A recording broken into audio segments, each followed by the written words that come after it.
तिरुपति बालाजी मंदिर के भगवान श्री वेंकटेश्वर स्वामी के दर्शन के लिए हर साल लाखों लोग उमड़ते हैं। हमारे देश से ही नहीं बल्कि दुनिया भर से लोग आते हैं और चढ़ावा इतना ज़्यादा होता है कि आप सोच भी नहीं सकते। सोने, चांदी, पैसे ये तो बहुत मामूली चीज़ हैं। यहाँ तक कि लोग कंपनी के शेयर्स भी खरीद कर दान में देते हैं और कुछ ज़मीन के कागजात भी लोग दान पर देते हैं। इतना चढ़ावा होने के बावजूद भी भगवान श्री वेंकटेश्वर स्वामी आज तक कर्ज में डूबे हुए हैं और कहा यह भी चाहता है कि कलयुग के अंत तक उनका कर्ज नहीं उतरेगा। इतना चढ़ावा लोग इसीलिए देते हैं कि उनके भगवान का कर्ज उतर जाए, लेकिन फिर भी कर्ज नहीं उतरता। इस कर्ज की एक कहानी है, क्यों भगवान ने इतना ज़्यादा कर्ज लिया था।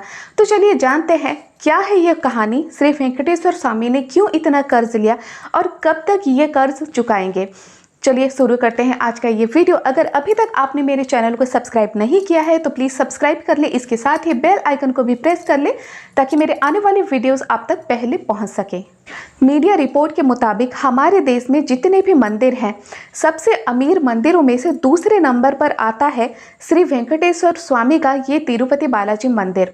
इतना ज़्यादा चढ़ावा, इतना ज़्यादा दान, लेकिन दान को अगर आप देखें मीडिया रिपोर्ट के मुताबिक तो दुनिया में सबसे ज़्यादा दान इसी मंदिर को दिया जाता है, लोग चढ़ाते हैं। हमारे देश के अमीर मंदिरों में से पहले नंबर पर आता है पद्मनाभ मंदिर, जिसके बारे में मैं अगले वीडियो में आपको बताऊंगी। लेकिन आज हम तिरुपति बालाजी मंदिर के बारे में बात करते हैं कि कितना ज़्यादा चढ़ावा दान यहाँ पर दिया जाता है। अगर आप श्रद्धालुओं की संख्या देखेंगे तो हर दिन आपको तिरुपति बालाजी मंदिर में 50,000 से लेकर 1 लाख श्रद्धालु तो दिख ही जाएंगे। और अगर त्योहारों की बात की जाए तो हर दिन ये संख्या 4 लाख से लेकर 5 लाख तक बढ़ जाती है। तो सोचिए चढ़ावा कितना ज़्यादा होता होगा। मीडिया रिपोर्ट के मुताबिक अगर सोने का हिसाब किया जाए तो तिरुपति बालाजी मंदिर के बैंक लॉकर में 7,000 किलो से भी ज़्यादा सोने जमा है। और अगर खजाने की बात की जाए तो 1,900 किलो से भी ज़्यादा सोने खजाने में जमा है। जितने भी सोने बैंक लॉकर में जमा है उन सब से साल भर में करीबन 100 किलो लगभग सोना उन्हें सूद में ही मिल जाता है। तिरुपति बालाजी मंदिर के भगवान के नाम पर 1100 से भी ज़्यादा अचल संपत्ति है। इसके साथ ही 12,000 करोड़ से भी ज़्यादा की एफडी है। मीडिया रिपोर्ट के मुताबिक तिरुपति बालाजी मंदिर के जो हर महीने की कमाई है वो लगभग 200 करोड़ से लेकर 220 करोड़ तक है। इसके साथ ही अगर आप दान हुंडी की बात करें तो ये बहुत ही ज़्यादा हो जाता है। लगभग 1,000 करोड़ से लेकर 2,000 करोड़ तक दान हुंडी का कलेक्शन हो जाता है। तो आप सोचिए कि साल भर में कितना ज़्यादा कमाई होता होगा तिरुपति बालाजी मंदिर की। अगर हम देश के दूसरे मंदिरों की बात करें पद्मनाभ मंदिर को छोड़कर, तो साल भर में उनकी कमाई इतनी ज़्यादा नहीं होती जितना कि एक महीने में तिरुपति बालाजी मंदिर की कमाई हो जाती है। मंदिर के अगर खजाने को हिसाब लगाया जाए तो टोटल मिलकर 50,000 करोड़ से भी ज़्यादा हो जाता है मंदिर का खजाना। है इतना धनवान, लेकिन भगवान श्री वेंकटेश्वर स्वामी इतने गरीब क्यों हैं? क्योंकि उन पर कर्ज है। हिंदू धर्म के मान्यता के अनुसार अगर कोई इंसान कितना भी धनवान क्यों हो, कितना भी उनके पास अचल संपत्ति हो, रुपया, पैसा, सोना, चांदी कुछ भी हो, लेकिन अगर वो कर्ज में डूबा है तो वो गरीब ही माना जाएगा। इसीलिए इतनी ज़्यादा संपत्ति मंदिर के नाम होते हुए भी, इतना ज़्यादा दान चढ़ावा होते हुए भी मंदिर के भगवान श्री वेंकटेश्वर स्वामी गरीब हैं और कलयुग के अंत तक कर्ज में डूबे रहेंगे। धार्मिक मान्यता के अनुसार श्री वेंकटेश्वर स्वामी ने धन के भगवान कुबेर से कर्ज लिया था। और वो कर्ज क्यों लिया था, क्यों चुका नहीं पाए आज तक, तो चलिए जानते हैं पहले इस कहानी के बारे में। एक बार भृगु ऋषि वैकुंठ पधारते हैं। वैकुंठ में प्रवेश करने के बाद देखते हैं कि भगवान विष्णु निद्रा पर हैं, सोए हुए हैं शेषनाग के ऊपर। तो उन्हें जगाना समझते हैं भृगु ऋषि। जब वो उन्हें जगाने जाते हैं तो इतनी निद्रा में होने पर भगवान विष्णु उनकी बात नहीं सुन पाते और निद्रा में ही रहते हैं। तो इसके बाद ऋषि को थोड़ा सा गुस्सा आ जाता है। तो वो क्या करते हैं, एक लात मारता है भगवान विष्णु की छाती पर, जिसकी वजह से भगवान विष्णु की निद्रा खुल जाती है। उसी समय माता लक्ष्मी भी वहीं पर होती हैं और ये सब देख रही होती हैं। उन्हें भी थोड़ा सा गुस्सा आ जाता है भृगु ऋषि पर कि उनके पति पर उन्होंने क्यों लात मारी। लेकिन जब निद्रा खुल जाती है भगवान विष्णु की तो वो अपने सामने भृगु ऋषि को देखते हैं। वो सीधे जाकर भृगु ऋषि के पैर पकड़ लेते हैं और पूछते हैं, भगवान क्या आपके पैर में चोट लग गई? तो ये सब देखकर भृगु ऋषि थोड़े से भावुक हो जाते हैं और सोचते हैं मेरे लात मारने पर भी पहले वो मुझ पर गुस्सा न होकर मेरे पैरों के बारे में सोचते हैं।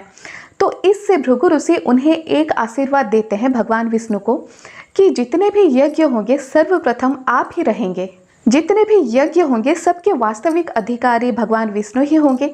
ये आशीर्वाद दिया भृगु ऋषि ने।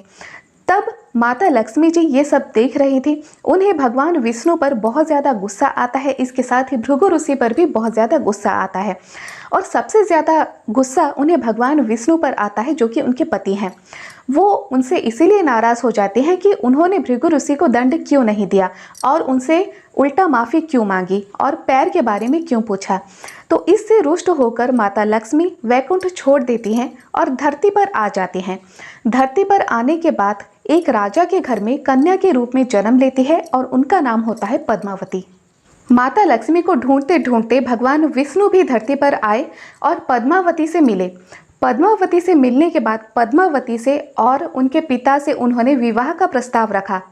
उसके बाद पद्मावती भी मान जाती हैं विवाह के लिए, लेकिन विवाह के लिए श्री वेंकटेश्वर स्वामी यानी भगवान विष्णु के पास एक भी पैसा नहीं था। विवाह में बहुत ज़्यादा खर्च होने वाला था क्योंकि पद्मावती एक राजा की कन्या थी। इसीलिए भगवान विष्णु ने धन के भगवान कुबेर से कर्ज लिया और वो भी ब्रह्मा और भगवान शिव को साक्षी रखकर कर्ज लिया।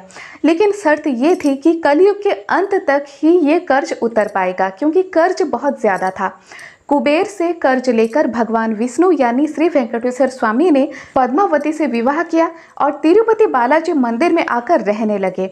लेकिन शर्त के मुताबिक ये सारे कर्ज कलयुग के अंत तक ही उतर पाएंगे। इसीलिए जो भी भक्त आते हैं तिरुपति बालाजी मंदिर वो सब ये कोशिश करते हैं कि दान और चढ़ावे के माध्यम से भगवान श्री वेंकटेश्वर स्वामी का कर्ज उतर जाए। इतनी ज़्यादा कर्ज उन पर होने के बावजूद अगर कोई मुराद लेकर जाता है अपनी गरीबी हटाने के लिए या कुछ भी ऐसी मनोकामना लेकर उनके पास जाता है तो ज़रूर ही भक्तों की मनोकामना पूर्ण होती है, ऐसी मान्यता है। हमारा देश मंदिरों का देश है।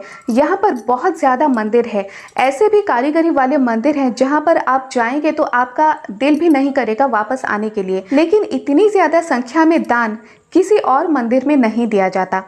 वैसे हमारे देश के बहुत सारे ऐसे मंदिर हैं जिन मंदिरों की कमाई बहुत ही ज़्यादा है यानी करोड़ों में है, लेकिन तिरुपति बालाजी मंदिर की कमाई पैसे ही नहीं बल्कि सोने चांदी, बहुत ज़्यादा कीमती गहने, इसके साथ ही बहुमूल्य संपत्ति, कंपनी के शेयर्स और ऐसे ऐसे कीमती चीज़ें जो कि देश और दुनिया भर से लाखों लोग भेजते हैं और जब भी वो दर्शन के लिए आते हैं तो दान हुंडी में डाल देते हैं।